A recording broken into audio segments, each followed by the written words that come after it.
Episode 5: How to Speak to Yourself Like Someone You Love. Welcome to Anchored Thoughts, where we navigate life's storms together, one conversation at a time. I'm your host, Dr. Toni, a psychiatric nurse practitioner currently recording from our floating office aboard our yacht as my husband and I travel along on America's Great Loop. Out here, I've learned something interesting.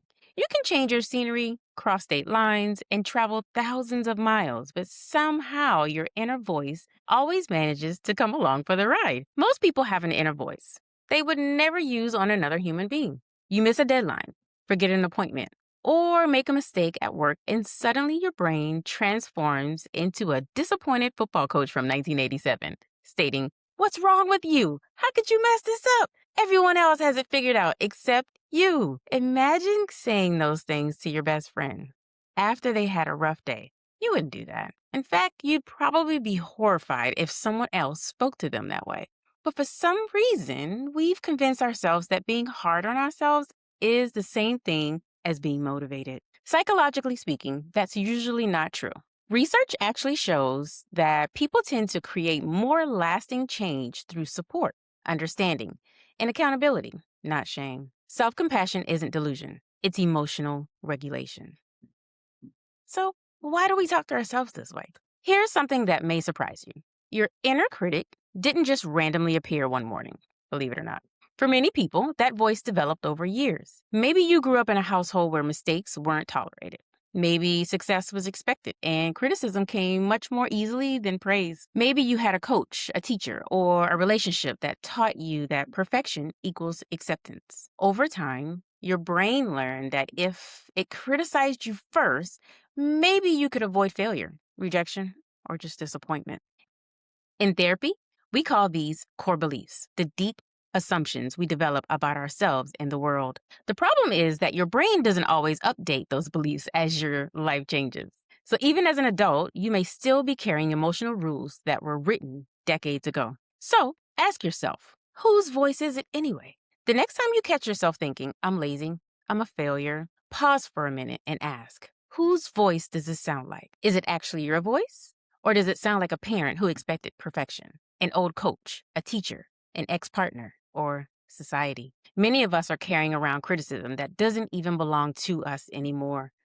Recognizing where these words originated doesn't magically make them disappear, but it creates psychological distance. Instead of saying, "This is the truth about me," you begin to say, "This is something I learned." And what I have learned can also be unlearned. Here's tip number 2. Therapists often say that emotions are messengers, not facts. The same can be true for self-criticism. Self-criticism is simply anxiety wearing a disguise. For example, "I am lazy." Maybe the truth is, "I am exhausted. I keep messing everything up." Maybe the truth is, "I'm overwhelmed and afraid of disappointing people. Everyone else is ahead of me." Maybe the truth is, "I'm feeling lonely and uncertain about my future." Instead of immediately believing your inner critic, try asking, what do I actually need right now? Do you need rest? Do you need support?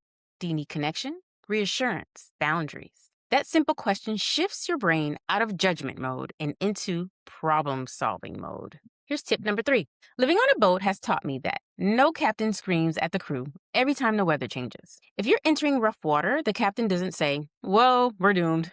Everyone panics. A good captain says, "Okay, conditions have changed. Let's adjust our course." What if you become that kind of captain for yourself? Being compassionate with yourself doesn't mean pretending everything is fine. It means responding the way a good coach would. For example, "Today was hard.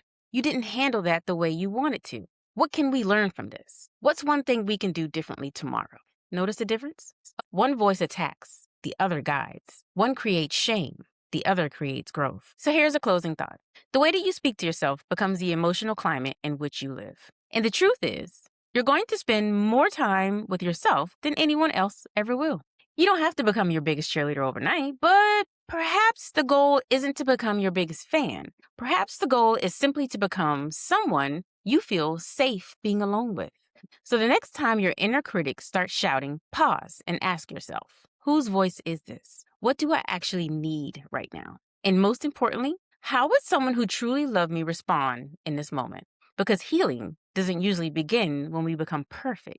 It begins when we finally start speaking to ourselves with the same kindness we've always reserved for everyone else. Thanks for joining me for another episode of Anchor Thoughts. Until next time, unclench your jaw, drop your shoulders, and remember, even the best captains adjust their course when the waters get rough.